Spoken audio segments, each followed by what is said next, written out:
हिंद दोस्तों, आज का क्लास हमारा भारतीय संविधान के ऊपर है। भारतीय संविधान को बनने में 2 साल 11 महीने 18 दिन लगे थे।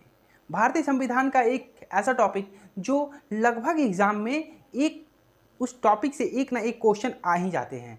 भारतीय संविधान की अनुसूचियाँ आज हम लोग पढ़ेंगे भारतीय संविधान की अनुसूचियाँ के बारे में।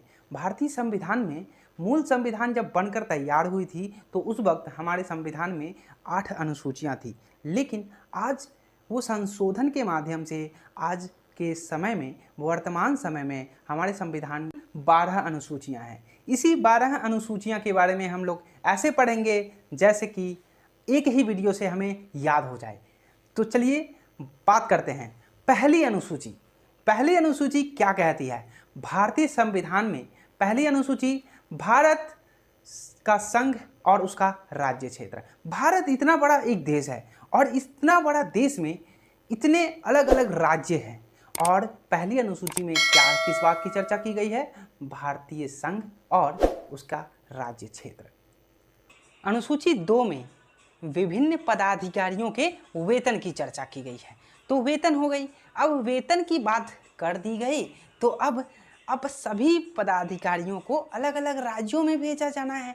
ठीक है, तो अलग अलग राज्यों में अनुसूची 3, इसमें विभिन्न पदाधिकारियों के शपथ की चर्चा की गई है। यानी कि जो भी पदाधिकारियों को अलग अलग राज्य में भेजा जाएगा तो सभी राज्य में जाने के बाद वो क्या करेंगे? वहाँ पे क्या शपथ लेंगे, और शपथ लेने के बाद उस अपने पोस्ट को संभालेंगे।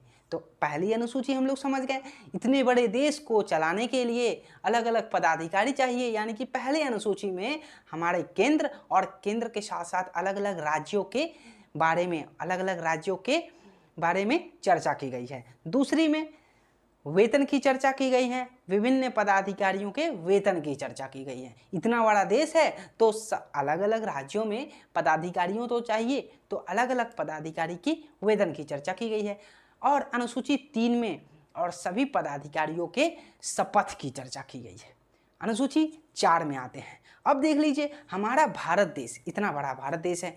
अब इस भारत देश में ये चारों ओर, 4 का मतलब समझिए चारों ओर से, यानी कि अनुसूची 4, इतना बड़ा देश, चारों ओर अलग अलग राज्य हैं। अलग अलग राज्यों से क्या चाहिए? राज्यसभा में क्या है? सीटों के आवंटन की चर्चा की गई है। अलग अलग राज्यों से, राज्यों के विधानसभा से, अलग अलग राज्यों के विधानसभा से कितने मेंबर राज्यसभा में चुन के जाएंगे, उनकी चर्चा की गई है। यानी कि एज लाइक एग्जाम्पल आप समझ सकते हैं, यूपी से 31 सीट कर दी गई है, बिहार से 16 सीट, वेस्ट बंगाल से 16, यानी कि जहाँ जहाँ भी विधानसभा है उन सभी विधानसभाओं से एक मतलब सीटों के आवंटन की चर्चा कर दी गई है हमारे अनुसूची 4 के माध्यम से। 4 से हम लोग समझ सकते हैं, यानी कि 4, यानी कि हमारे भारत का चारों ओर के सभी राज्यों से राज्यसभा के अंदर सीटों के आवंटन की चर्चा की गई है। अब आते हैं अनुसूची 5 की बात करते हैं। अनुसूची 5 में इसमें SC ST के प्रशासन संबंधी और उन पे कैसे नियंत्रण रखना है, प्रशासन संबंधी चर्चा की गई है। हमारे भारत देश में अलग अलग राज्यों में बहुत सारे शेड्यूल कास्ट और शेड्यूल ट्राइब के लोग रहते हैं। उनके विकास के लिए, उनका डेवलपमेंट कैसे होगा, इसलिए उनकी चर्चा की गई है। अब आते हैं अनुसूची 6। अब देख लीजिए, हमारा इतना बड़ा भारत देश, अब भारत देश में पूर्वोत्तर राज्य जो थे उनकी जो विकास था, उनका जो डेवलपमेंट था उस तरीके से नहीं हुआ था, लेकिन तो इसको कैसे डेवलप किया जाए और किस तरीके से उन्हें डेवलप करना है, इसकी चर्चा की गई है। यानी कि आप देख सकते हैं पूर्वोत्तर राज्य में तो 7 राज्य हैं, लेकिन इसमें 4 राज्यों की चर्चा की गई है, असम, मेघालय, त्रिपुरा और मिजोरम। इसको शॉर्ट फॉर्म में याद करेंगे, शॉर्टकट में AMTM, यह याद रखना है, AMTM। ओके, A से असम हो गया, M से मेघालय, असम के नीचे मेघालय देख लीजिए आप, और त्रिपुरा और त्रिपुरा के साइड में मिजोरम।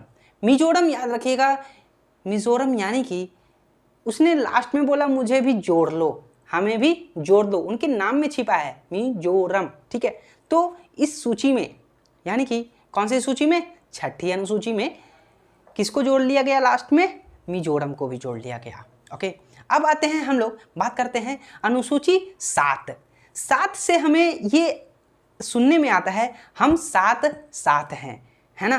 तो 7 यानी कि अगर कोई भी व्यक्ति हम या आप, हम और आप अगर साथ चलते हैं तो एक ऐसा मेंटलिटी बना के चलेंगे या फिर ऐसा कॉम्बिनेशन बना के रखेंगे, तभी तो हम लोग साथ रह सकते हैं। उसी तरीके से हमारा केंद्र और अलग अलग जितने भी राज्य हैं सभी एक साथ अगर रहेंगे तो कुछ तो कॉम्बिनेशन बनाना पड़ेगा ही। और कॉम्बिनेशन बनेगा कैसे, अलग अलग सभी को शक्तियाँ का बंटवारा कर दिया जाएगा। तो इसमें शक्तियों के विभाजन, शक्तियों के बारे में चर्चा की गई है। और ये शक्तियाँ बनाने के लिए, शक्तियाँ देने के लिए क्या किया गया है, लिस्ट बनाया गया है। इसमें 4 लिस्ट बनाया गया है। एक ऐसा लिस्ट जो संघ सूची बनाई गई है, संघ सूची, राज्य सूची, समवर्ती सूची और अवशिष्ट सूची। संघ सूची यानी कि संघ सूची में ऐसे विषय को डाल दिया गया है जिसमें ऐसे विषय डाले गए हैं जिसमें संघ के पास वो पावर रहेगा, ठीक है। साथ रहेंगे लेकिन कुछ ऐसे मामले में संघ के पास पावर रहेगा। अब राज्य को भी तो कुछ पावर चाहिए, तो राज्य को ऐसे विषय में पावर दिया गया है, ऐसे शक्तियाँ दी गई है, वो जो भी पावर है उन सभी पावर को राज्य सूची में जोड़ दिया गया है।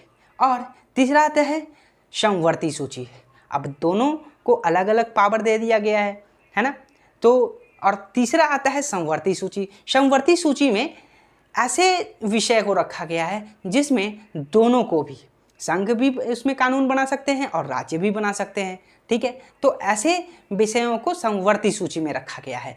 और चौथा सूची आता है क्या, अवशिष्ट सूची। अवशिष्ट सूची यानी कि हमारा संविधान जब बन रहा था तो हमारे संविधान बनाने वाले, हमारे संविधान निर्माताओं के पास ऐसे बुद्धिजीवी लोग थे कि उनको पता था कि फ्यूचर में कुछ ऐसे भी टॉपिक आ सकते हैं, कुछ ऐसे भी विषय आ सकते हैं जो कि आज के समय में नहीं है, आगे चल के आ सकते हैं। एज लाइक का एग्जाम्पल आप समझ सकते हैं, उस वक्त इंटरनेट नहीं था, उस वक्त कोई साइबर क्राइम नहीं हुआ करता था, उस वक्त कोई सोशल मीडिया नहीं थी।